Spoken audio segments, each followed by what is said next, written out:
Shalom, bienvenidos a un nuevo estudio de nuestra comunidad Benei Adonolam. En esta oportunidad, estudiando sobre la Parashat Shelach o Shelach Leja. Porción cierto de la Torá que nos habla del episodio tan trágico, ¿no? De las 12 espías. Como dice, y Adonai habló a Moshe diciendo: envía tú mismo hombres a fin de que reconozcan la tierra de Canaán, que yo voy a dar a los hijos de Israel. Enviarás un hombre de cada tribu, de, un hombre de cada tribu, de las tribus de sus padres, cada uno jefe de entre ellos. Así es que en la primera porción de esta lectura, primera lía, Moshe envía a espías en su misión.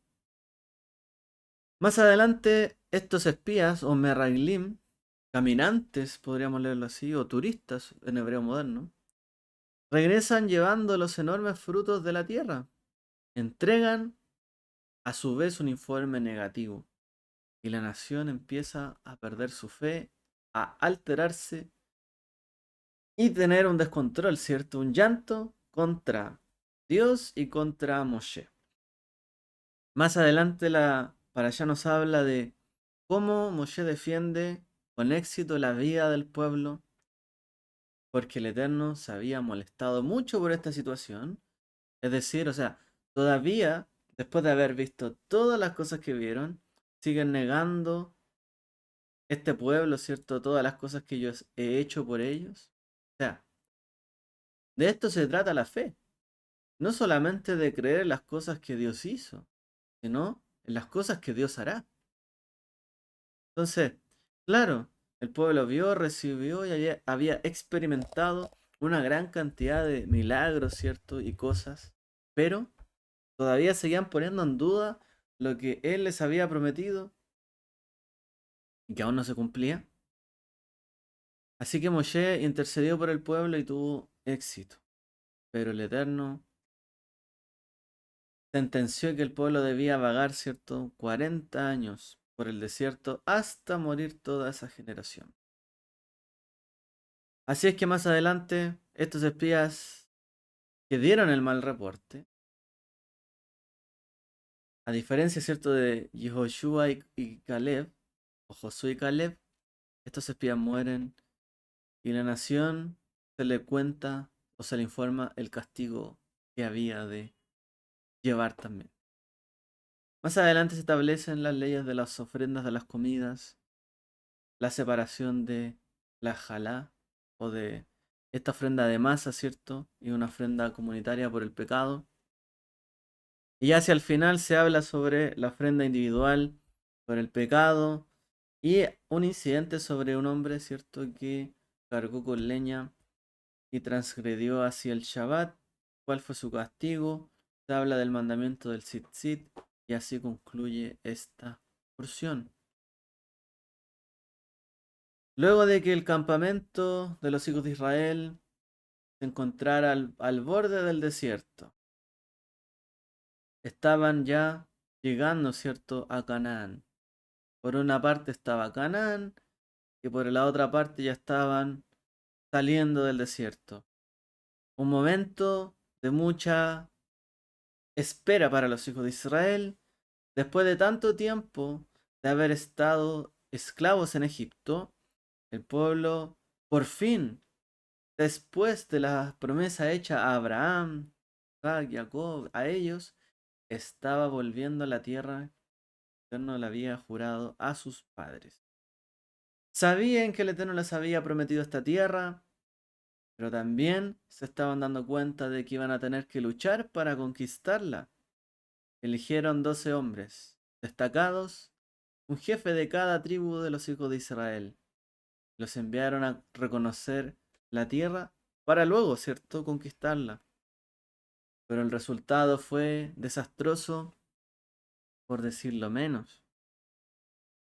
Los espías, estos 12 espías, distorsionaron el informe.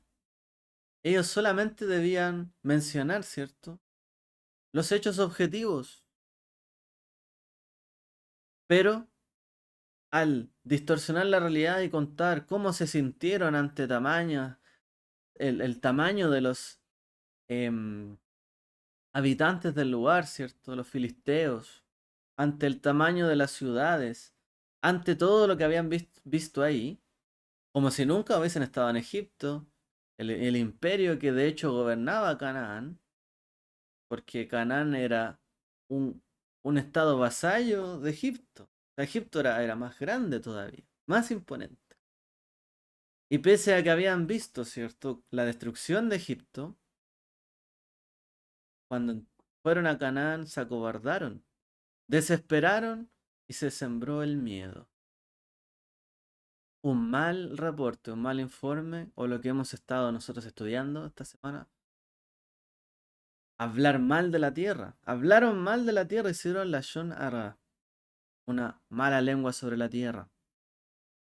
Finalmente. ¿Por qué? Porque lo colocaron de su cosecha. Por tanto, toda esa generación perdió la oportunidad de entrar en la tierra prometida y quedaron condenados a perecer en el desierto durante un largo recorrido de 40 años vagando por allí. Y tal como enseñan los sabios, fue esa noche y esa perfidia y esa sedición y esa rebelión de los Meraglim, estos espías, en ese regreso, por lo cual el Tisha B'Av, el 9 del mes de Av, se convirtió en un día de duelo nacional para toda la generación. Porque de hecho fue en esa fecha donde se dio el mal reporte de la tierra. De nuevo, ¿cómo pudo ocurrir esto? ¿Fue un error enviar a los espías? La Torah que dice que fue el pueblo el que le pidió a Moshe enviar espías. Y como siempre, Moshe le preguntó al Eterno si era posible o no hacer esto. El Eterno le responde, Shlach lecha, envía por ti mismo. ¿Qué quiso decir con esto? Tal como explican los sabios y Rashi, el Eterno le decía, tú decides, envíalos si así deseas. No te estoy ordenando que los envíes, pero ahora es tu decisión, tómala tú o déjala. Uno podría preguntarse, el Eterno, conocedor de todas las cosas, el pasado, el presente y el futuro, y lo que ha de venir, ¿acaso no sabía él que al enviar los dos espías, el pueblo de Israel iba a acobardarse y a terminar todo esto en un desastre?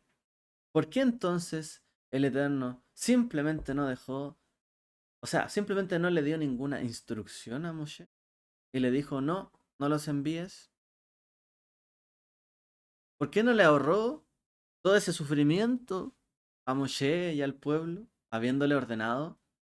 Tanto detalle, de hecho, si uno lee, le dice, ok, envía por ti mismo, harás esto, mándalos de tal lugar, de tal persona de cada tribu, a esta persona, a esta persona, a esta persona, suban, vayan acá, hagan esto y esto otro, este reporte, o sea, les da toda una instrucción. Todo esto parece Torah, parece Torah, Torah que hay que seguir, pero era un desastre el resultado que iba a tener. O sea, sí, el Eterno dio a entender a Moshe que no estaba respaldando este plan. ¿Por qué Moshe entonces también siguió adelante obstinadamente, podríamos decir? ¿O por qué siguió adelante de todos modos? Si realmente estaba dándose cuenta que él era el que más hablaba con el Eterno no estaba del todo apoyándolo. No fue su instrucción directa. O sea, ¿por qué no? ¿Por qué dejó pasar todo esto? Obviamente una de las respuestas, daremos dos, es uno de los principios más grandes del judaísmo y de la Torá, y es sensible para cada uno de nosotros esto. En el fondo, todos sabemos lo difícil que es hacer frente a las tentaciones y a los desafíos que la vida nos propone. Sin duda, es difícil hacerlo y sería mucho más fácil retirarnos de toda la sociedad, irnos a un monasterio, alejarnos, ¿cierto? Hacia la naturaleza, no hablar con nadie, que nadie nos hable, que nadie nos contamine y solamente leer la Biblia y ya. Pero eso no es lo que se debe hacer. En cambio, la Torá nos enseña a vivir de una vida diferente, espiritual, conforme a su voluntad, en medio de la civilización, en medio de este mundo. O sea, Dios no nos saca del mundo, pero sí nos guarda, tal como dijo Yeshua, ¿cierto? El Eterno no nos enseñó a huir, sino nos enseñó a tener valentía. Nos enseñó a enfrentar los problemas directamente y tomar las decisiones aunque parezcan difíciles, contradictorias, porque la vida se trata de eso. Todo se trata de lo que hacemos o dejamos de hacer. Un día me puedo despertar y no querer hacer nada. Me puedo despertar y querer hacer todo. ¿Qué diferencia hay? La decisión de uno. O la predisposición. O lo que sea, pero es uno el que decide. Mientras el pueblo de Israel estuvo en el desierto, vivían en una burbuja, en un capullo espiritual, protegidos, ¿cierto? Por la nube, por el fuego, por el eterno, el agua, la ropa. Todo era un milagro. ¿Y qué pasó? No se dedicaron ni a comerciar ni a cultivar, porque el Eterno les proveía del maná, y si no de codornices, y del agua. O sea, nadie estaba comerciando. ¿Para qué? ¿Para qué comerciar si alguien nos da todo? ¿Para qué cultivar si el Eterno nos da todo? Pero parte, ¿cierto?, de entrar a la tierra era ya empezar a tomar decisiones, prepararse ellos y a sus familias para poder enfrentar estas situaciones. Sí, el maná nos proporcionó la fe, la confianza, la emuná en el Eterno, pero el objetivo final no era simplemente tener fe. La vida se trata solamente de tener fe, emuná. ¿Solamente se trata de eso? O sea, tener tanta fe de llegar a creer que el pan me va a caer del cielo. Efectivamente, cayó del cielo, tuvieron una fe grande. Pero la vida se trata solo de fe.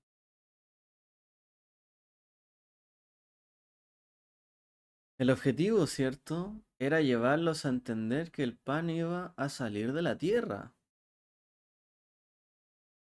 O sea, el pan venía del cielo para ellos. El maná venía del cielo, un milagro.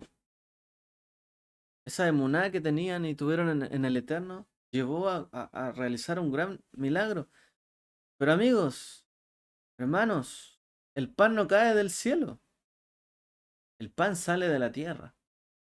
Tampoco es que uno cabe un hoyo y salga el pan, sino que el pan hay que trabajar para tener pan. Hay que cultivar la tierra, hay que prepararla, hay que sembrarla, hay que regarla, hay que cuidarla. Y dejar que pase el tiempo, después hay que cosechar la tierra, hay que preparar el trigo. Y después tendremos el pan. Pero el pan no cae del cielo. O sea, por mucha fe que uno tenga de que cosas van a venir todas del cielo, sí, no, Hashem, si hay una emuná tan fuerte, que Dios me sana, que Dios me da esto, esto otro, que nunca me va a pasar esto, tengo fe. Pero Hashem. Pero las cosas no vienen del cielo y no todo el tiempo hay milagros. El pan iba a salir de la tierra, como decimos cada Shabbat. O sea, cada Shabbat nos decimos descansamos para que tú nos des todo. No, sale de la tierra, decimos cada Shabbat el pan. O sea, este pan es el trabajo y el producto del resultado de tu bendición de darnos la tierra, las posibilidades de poder hacer este pan. Y te lo damos a ti. Pero luego de haber hecho el pan, haber recibido, haber reconocido en el fondo todo lo que tú nos diste estos 6 días, y en este séptimo día, aquí está el pan que sale de la tierra, es decir, que se trabaja. Pero para el pueblo de Israel en este momento no era algo sencillo de ver. Iban a heredar la tierra. Tenían que construir una sociedad basada en la emuná, por supuesto. En los valores de la Torá, por supuesto. Pero había que empezar a tomar decisiones. Había que empezar a trabajar la tierra, conquistar la tierra, hacer un plan, armarse de valentía, tomar armas y luchar.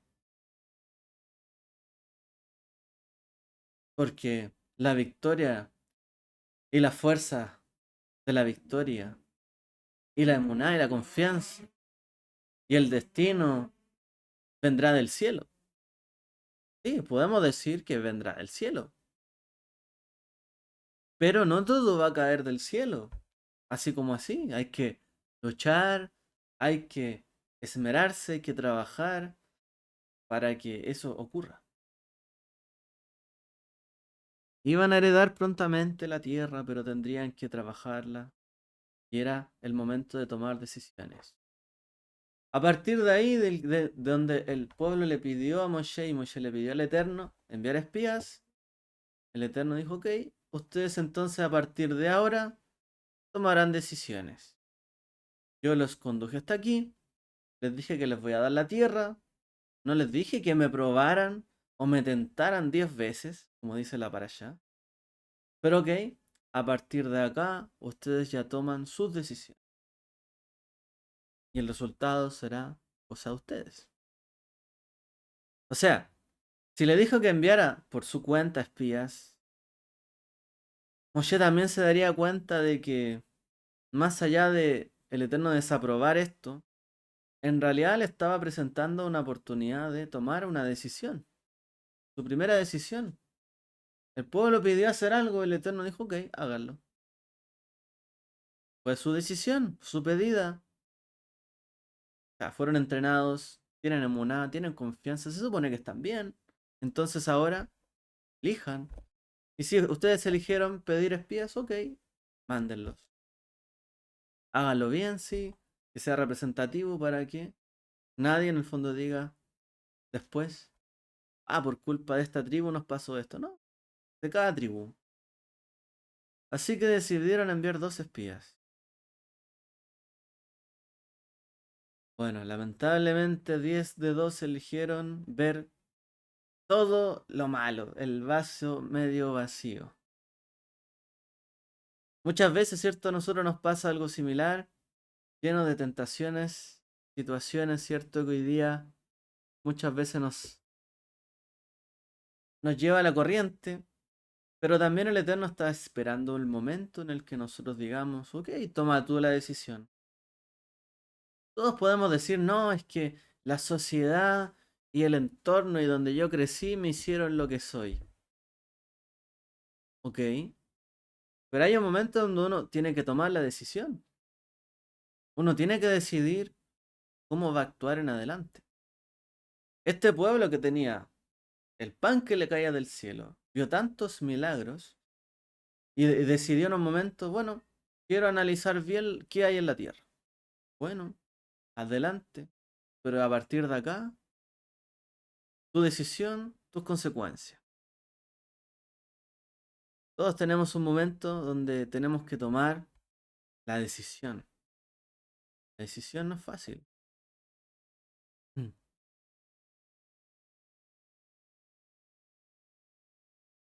Dice la escritura, cuando entréis en la tierra a la cual yo os llevo, cuando comáis del pan de la tierra, apartaréis una porción para el eterno.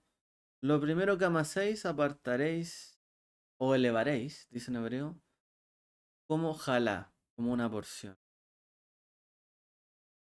La idea de lo que estamos diciendo era reservar parte del pan amasado que hacían como una porción para el Eterno. Y esto, dicen los sabios, que alude, por ejemplo, al momento de la juventud.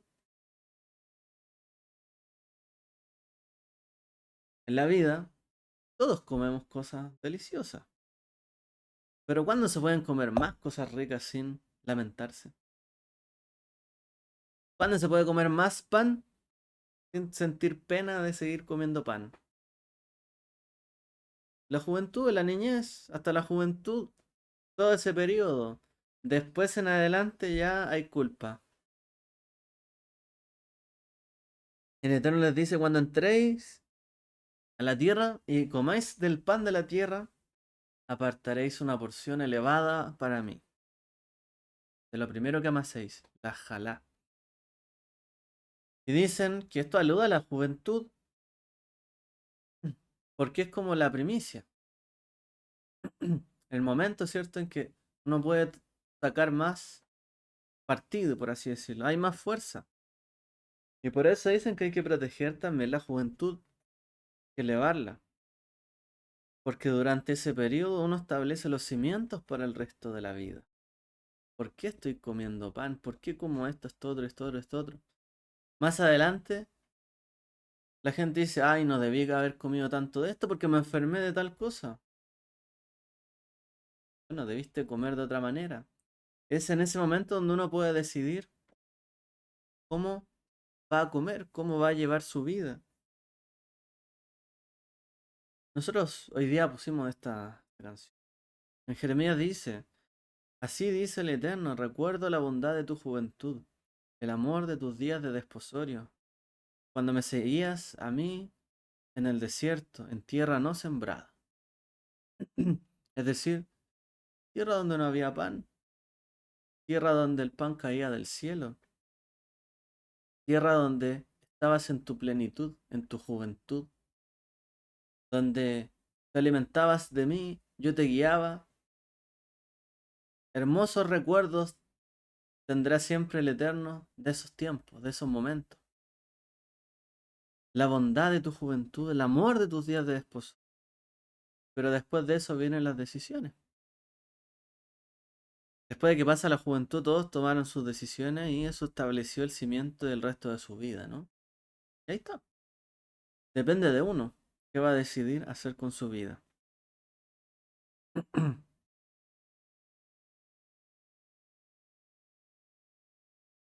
Vamos a ver una última lección brevemente para finalizar.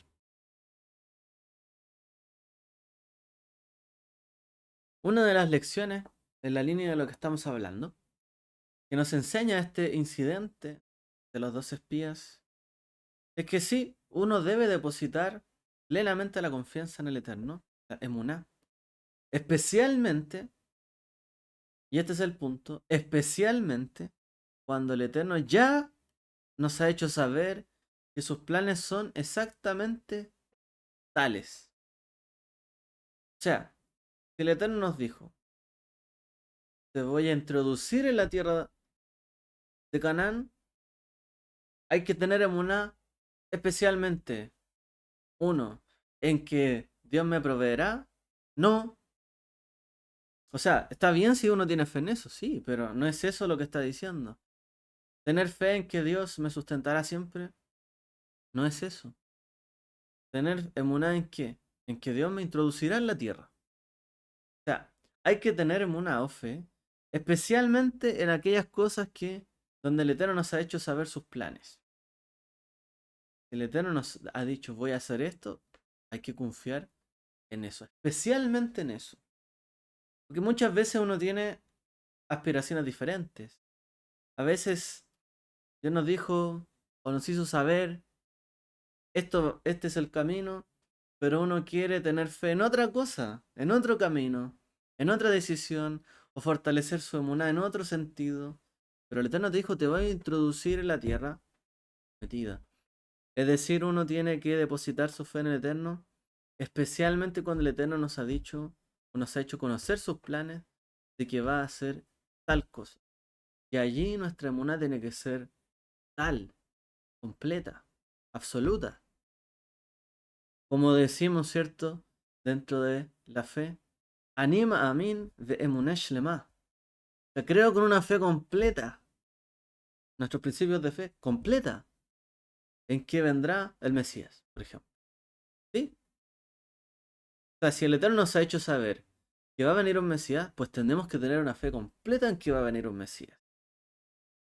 En que Dios nos sacó de Egipto y Dios es uno, creemos con fe completa en esto. Que su Torah es verdadera, creemos con fe completa en que su Torah es verdadera. Pero hay gente que a veces tiene fe en otras cosas, y en muchas cosas, y a veces no en las cosas que debería tener más fe, y se centra en otras cosas. Este es un problema. O sea, miren lo malo que sucedió con los hijos de Israel, los Bene Israel, cuando a pesar de todos los milagros y maravillas que el Eterno había hecho y ellos habían presenciado, enviaron espías en lugar de confiar en la promesa que el Eterno les había dado de heredar la tierra. Esa es otra lección. El Eterno les dijo, voy a dar la tierra, pues tengan emuná en eso, en fe en eso. Pero no, no tuvieron fe plena en eso. El Eterno ya les había hecho conocer. Por eso dijimos al inicio, la fe no es solamente las cosas que ocurrieron. Yo tengo fe en Dios porque me sanó. Y uno puede tener fe porque a uno le sanó, nos dio algo. Pero uno tiene que tener fe en las cosas que vendrán. Y sobre todo las cuales el Eterno nos prometió, nos habló. Y en las promesas suyas de su palabra.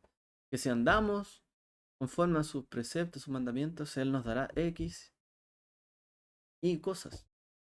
Hay que tener fe en eso. Confiar en sus promesas. Entonces a veces no tenemos fe especialmente en lo que el Eterno nos habló, sino que queremos tener fe en otras cosas. Y ahí está el problema. A lo mejor alguien quería tener fe en que al ver esos gigantes iba a crecer. Cuando él fuera a luchar, el Eterno iba a hacerlo crecer para dejarlo a ellos como langosta. Una tontería. Estoy hablando de una tontería, pero a lo mejor ese es el punto de la fe. En vez de confiar, pese a las circunstancias, a veces queremos confiar en otras cosas que nos sacan del foco. Ahora, sobre el pecado de Israel y por qué fue castigado. Es impropio que una persona haga cualquier esfuerzo propio para implementar una promesa que el Eterno hizo. Eso es lo que podemos aprender. O sea, es impropio querer forzar el cumplimiento de una promesa que Dios hizo a través de nuestro propio esfuerzo. Nadie puede ser salvo por obras. Principio, ¿cierto? De la Escritura. O sea, no por mis obras voy a ser salvo. Si Dios te prometió salvación, no es por tus medios o por tu esfuerzo propio. O sea, es impropio que uno quiera hacer o pretender hacer cualquier esfuerzo para implementar una promesa del Eterno en nuestra vida. O adquirir, por ejemplo. Es impropio, porque es el Eterno mismo el que dijo que lo haría. No necesita nuestra ayuda. Sin embargo, quizás otros entendieron este episodio en que en realidad lo que hicieron los espías, o esta voluntad de enviar espías, no era totalmente pecaminosa. Es otro punto de vista. Algunos sostienen que incluso cuando el Eterno hace una promesa, Él esperará que nosotros hagamos una parte para implementarla. Entonces hay quien diría, sí, el Eterno dio la promesa de entrar en la tierra prometida, pero uno también podría hacer algo más para implementar esta promesa. Entonces enviemos espías. Ok. A lo mejor podemos hacer mejores estrategias si reconocemos la tierra. Según ese segundo punto de vista, la promesa del Eterno significa que solo después de que hayamos hecho todo lo que podamos nosotros, Él completará lo que no podemos hacer. ¿Ok? Y estas son dos formas de ver la vida. No es algo que mencionamos aquí y ya, ¿no? Son dos formas de ver la vida. Algunos, y sabemos por las escrituras, que es impropio tratar de ayudar al Eterno a cumplir sus promesas. Pero hay quienes creen que tienen que hacer todo lo posible y solo después de que hayan intentado todo, el Eterno cumplirá lo que no podemos hacer. Dos puntos de vista. Ok, entonces, si enviar espías, según el segundo punto de vista, estaba justificado, ¿cuál entonces fue el pecado que tuvieron? Los espías temían que los hijos de Israel pecaran antes de entrar en la tierra de Israel o durante su conquista. Por lo tanto, no merecían cumplir la promesa del Eterno. Hay quien dice, bueno, que el segundo punto de vista es real. Entonces, ¿cuál fue el pecado de los espías? Es que ellos creyeron que no estaban capacitados los hijos de Israel en entrar en esa tierra y por eso hablaron así. Y de hecho la respuesta que tuvieron fue acorde, se acobardaron y no tuvieron las fuerzas de entrar. Se afligieron y lloraron. ¿Cuál es el problema? Y esto estaría mal. ¿Por qué? Porque el Eterno ya les había hecho una promesa expresa. Entonces, no se puede, no se puede, ¿cierto?, cambiar una promesa hecha por el Eterno. Entonces, por mucho que uno diga, no, esta gente no está preparada para esto, Moshe lo hizo en una oportunidad. Y él también salió con lepra, ¿no? Con la mano blanca de la Torá. Por hablar del pueblo donde la zarza ardiente. Que el pueblo no le iba a hacer caso. ¿Qué sabes tú si te va a hacer caso o no? Yo te estoy diciendo, estoy prometiendo que los voy a sacar de Egipto y te voy a enviar a ti. ¿Y qué sabes tú si no te van a hacer caso o si no van a salir? Moshe mal hablado. Le dio lepra y después lo sanó al instante. En este caso sería algo similar. Si los espías lo hicieron pensando en que se iban a cobardar los hijos de Israel y fue así, en realidad se están yendo contra una promesa del Eterno. Por otra parte, solo dos cositas y terminamos. ¿No le prometió el Eterno a Jacob que lo protegería en la Torá? Sin embargo, tenía miedo Jacob de su hermano Esab, porque tal vez había pecado contra él cuando le quitó la primogenitura. O sea, Jacob, por ejemplo, la Torá tenía miedo de Esab, pero el Eterno le dijo que lo iba a proteger a Jacob. Pero tenía miedo de Esab porque le había hecho un daño. Entonces, por mucho que el Eterno le prometiera que te iba a proteger, él tenía miedo de Esab porque le había hecho un daño. O sea, la promesa del Eterno está ahí, pero le hice un daño a mi hermano, me podría matar. ¿Qué hago? Pierdo el temor de mi hermano porque el Eterno me protegió, me prometió que me iba a proteger. Pero es que aún así me quiere matar mi hermano, ¿qué hago? ¿Se cumple o no la promesa del Eterno? Y ahí está la duda, po. No confío en la promesa del Eterno porque hay circunstancias que dependen de mi esfuerzo, de que yo le mande regalos a mi hermano. Dependen, al parecer, de otras cosas. Y solo después actúa la protección del Eterno. ¿Será esto un error o no?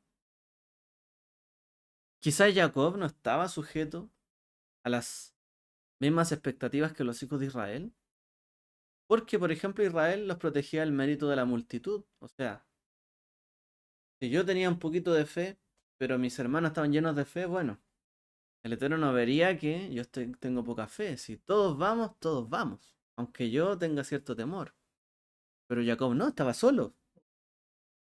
O era confiar en la protección del Eterno o no confiar. O era confiar en su protección o era que tener miedo de su hermano Esaf. Pero hay otra diferencia. Por ejemplo, los hijos de Israel ya habían experimentado milagros y maravillas que el Eterno había hecho con ellos. Y muchos milagros. En cambio, Jacob todavía ninguno. Entonces nuestro padre Jacob también tuvo un momento de fragilidad como el este de los hijos de Israel. Pero él no había pasado nunca una situación así, ni tenía cierto temor porque efectivamente había una amenaza real de muerte.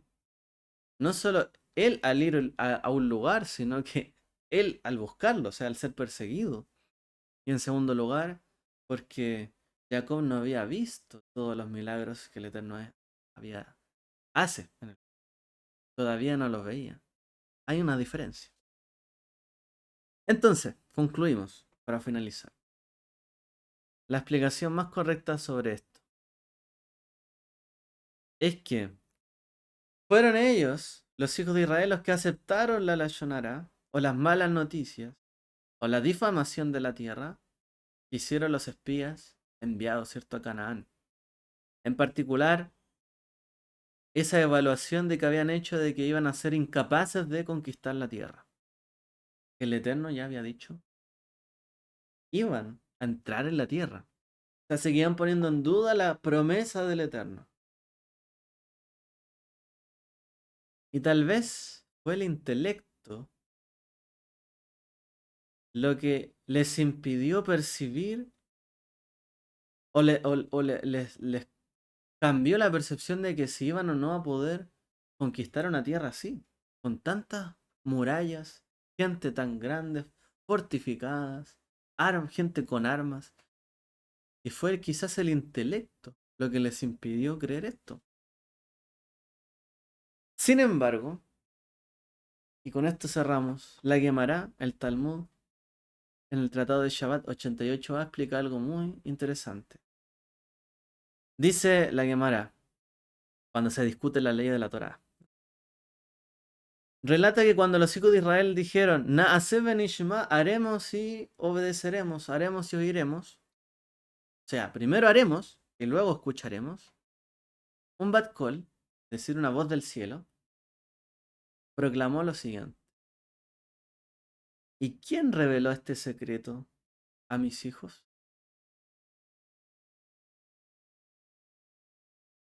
Este es un misterio, en el fondo, que se revela aquí en esta Gemara. O sea, cuando los hijos de Israel dijeron, Na'aseh benishma, desde el cielo surgió una voz que dijo, ¿y quién reveló este secreto a mis hijos? ¿A qué secreto se refiere esta Gemara? Porque no lo explica. Un sabio explica a un rabino, dice, se refiere al secreto de que un ser humano es capaz de lograr aquello que su intelecto le dice que es imposible. Este es el secreto. Lo vamos a hacer. Y pero alguien calculó las consecuencias, el costo, los gastos, el esfuerzo, el tiempo para llegar a hacer todo eso y decirle a Dios, sí, haremos. Alguien en su intelecto se le pasó todo lo que le iba a costar y a conllevar decir, lo vamos a hacer. Pero en ese momento se reveló en el fondo un misterio, un secreto para los hijos de Israel. Y es que efectivamente uno es capaz de hacer cosas que van más allá de nuestro propio intelecto y de lo que creemos que somos capaces de hacer. Y es así como la humanidad siempre se ha superado una y otra vez.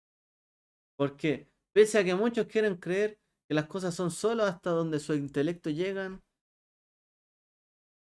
el capítulo de la fe nos enseña de que todavía hay más que se puede hacer. O sea, por mucho que una promesa al Eterno a nuestro intelecto le parezca algo difícil de concretar, pues aún se puede conquistar aquello que nuestro intelecto nos dice que no es posible. Porque para Dios no hay nada imposible. Y así como en el momento de la entrega de la Torá, los hijos de Israel lograron entender esta hazaña, imposible, lógicamente, de lograr, de poder hacer toda la Torá, aún sin siquiera haberla aprendido y haberla recibido, y haber entendido todos los misterios y todo lo que iba a conllevar y el esfuerzo, pero sí supieron que iban a ser capaces de hacerlo, porque como dice la escritura, Dios no nos pone cargas imposibles de llevar. Todas las cosas que el Eterno nos ha dicho, nos ha prometido, nos ha hablado, son cosas que podemos realizar. Por lo tanto, si el Eterno nos promete algo, nos pone al frente algo, o nos dice que algo lo podemos hacer, es porque efectivamente lo podemos hacer, a pesar de nuestro intelecto, a pesar de que todavía nos falte mucho por aprender, mucho por hacer, todavía podemos hacerlo.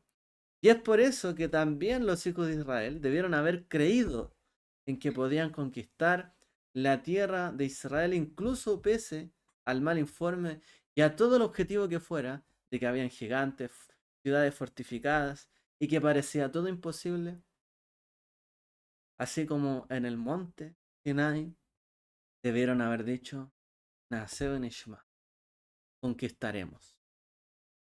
Como no fue así, ese fue su pecado mortal para toda esa generación. Así que, hermanos, si creemos hasta el día de hoy, o si todavía tenemos dudas de las promesas del Eterno, porque las circunstancias, el intelecto, quizás nada parece llevarnos hacia allá, nada parece que nos ayude a cumplir las cosas que el Eterno nos prometió. Si solo confiáramos en lo que el Eterno nos prometió, pese a todo lo que existe, hemos de saber y reconocer que por supuesto esas palabras se cumplirán. Si confiamos en Él y trabajamos, ¿cierto?, en esto. No nos acobardemos, no echemos pie atrás. El Eterno nos dio espíritu de valentía y no de cobardía para conquistar todas y que se cumplan todas para conquistar todo lo que Él nos puso en la mano, conquistar, pero también para que se cumplan todas las promesas que Él nos prometió en nuestra vida. Que el Eterno nos bendiga a todos. Shabbat Shalom.